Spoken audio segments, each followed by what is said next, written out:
Hi, I'm Erin from Paired, and let me ask you this. Have you ever looked at your sales reports or website traffic and thought, I know there's a story here, but I can't see it? That's why data scientists exists. But here's the catch. Everyone these days seem to call themselves a data guru. Some are brilliant, others are just good at using buzzwords. So how do you know who's the real deal? Stick with me. I'll walk you through why data scientists are so valuable, what skills actually matter, red flags to watch out for, where to find them, how much they cost, and how to measure their success. And if you don't want to waste weeks digging through resumes, I'll show you how Paired can make the process a whole lot easier. Why this role matters. Without a data scientist, you're basically guessing. You're guessing why sales dropped last quarter, you're guessing which campaign worked, you're guessing what your customers will do next, and in business, guessing wrong gets expensive. Now picture this. You're running ads online,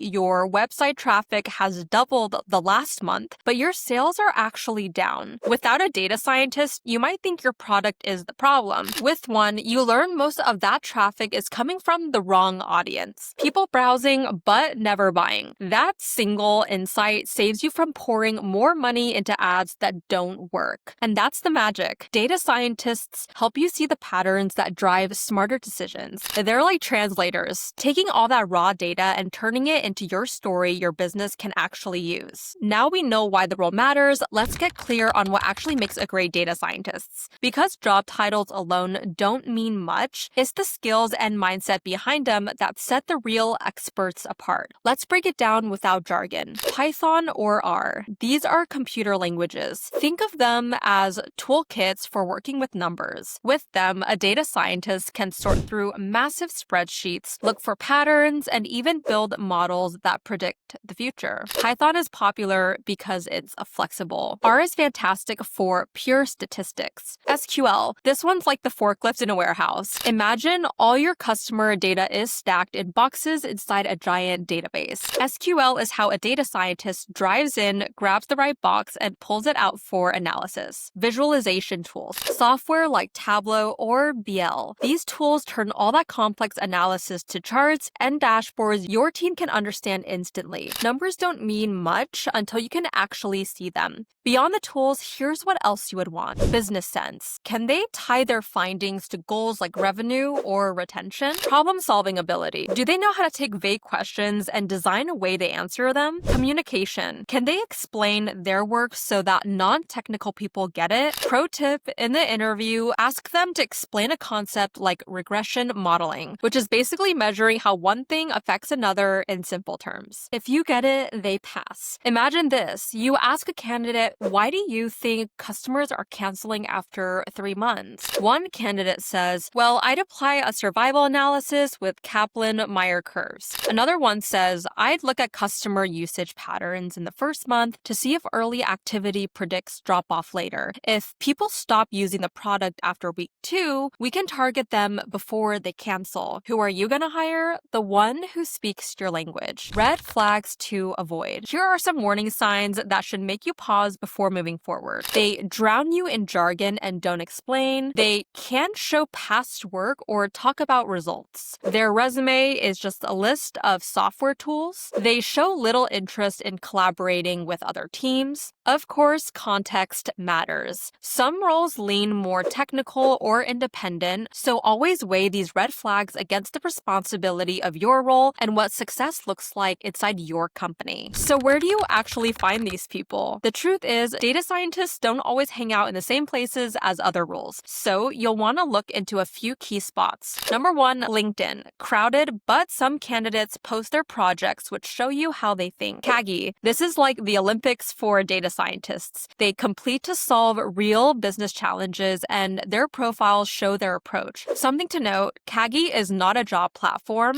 but you can definitely scout for great talent there. Specialized boards like data jobs, freelance platforms, platforms like TopTal or Upwork if you just want to test the waters. Or you could take the curated route. At Paired, we source, vet, and handpick 2 to 3 data scientists for you. Instead of drowning in resumes, you get a short list. And we back it with a 90-day guarantee. How much to budget? Data science is one of those fields where rates can swing wildly depending on experience, location, and the type of project you're hiring for. Here's what to expect. Entry level might be $30 to $50 an hour. Mid-level usually is $70 to $120 an hour. Senior or machine learning experts can run $150 or more. And yes, location matters. The same skill set that costs $150 an hour in the US might cost much less overseas. That's why a lot of businesses go global and why Paired specializes in international matches. Story moment. Imagine you're a founder running lean. You bring on a part-time data scientist overseas for $40 an hour. Within a month, they build a dashboard showing you which products are driving repeat buyers. Suddenly, you know exactly where to focus your marketing dollars. That's ROI you can feel immediately. How to evaluate candidates. Even if you're not technical yourself, you can still run a solid interview. The trick is to focus on less on the math and more on how they approach problems and explain their thinking. Here are some things to ask. Tell me a project where your work changed a business decision. Number 2, how do you handle messy data? Because real-world data is never clean. How do you explain this analysis to my sales team? If you want, hand them a small data set, maybe a list of recent orders, and ask them to find one insight and watch how they explain it. How to measure success. Once you've made the hire, the next question is, how do you know they're really moving the needle for your business? Here's what a good timeline of results look like. Month 1, they're asking smart questions and mapping out your data. Month 3, you should see at least one clear win, like sharper targeting, reduced churn, or cost savings. Over time, their output should compound into dashboards, automations, and predictions that guide strategy instead of just reporting the past. Pro tip, if after 3 months all you're getting are pretty charts with no business impact, that's a red flag. Always measure results in terms of outcomes, not just visuals. Setting them up to win. Even the best data scientists won't succeed without the right foundation. You need to make sure they're not just handed data, but set up to actually drive outcomes. They need access to your data. Without complete access, they'll spend more time chasing spreadsheets than finding insights. Number 2, clear, measurable goals. Instead of analyze churn, say, help us reduce churn by 10% this quarter. Goals should tie directly into business outcomes. A seat at the strategy table. Treat them like a partner, not just a technical source. The best insights come when they understand the bigger picture. When you set expectations clearly and give them the right tools from day one, you don't just get analysis, you get results that shape smarter decisions. Picture this, a data scientist joins your team. One day, you give them a success brief that says, our biggest problem is churn. Customer leaves after 3 months, here's the data you'll need. Here's the goal, reduce churn by 10%. They know exactly what to focus on. 3 months later, they present insights that shape your retention strategy. That's how setup makes or breaks results. Why this role is a game changer. The impact of a great data scientist compounds over time. In the beginning, they help you answer urgent questions that have been blocking decisions. Within 6 months, you've got live dashboards that cut through noise and surface what actually matters. By the 1-year mark, they're not just analyzing the past, they're modeling the future and showing you where growth opportunities and risks are likely to appear. That's when your business stops reacting and starts anticipating. So, if you're tired of running on gut feeling, it might be time to hire a data scientist. We covered why they matter, what to look for, red flags, where to find them, what they cost, how to evaluate them, and how to measure success. If you want a shortcut, click the link in the description. At Paired will connect you with vetted data scientists who can turn your data into decisions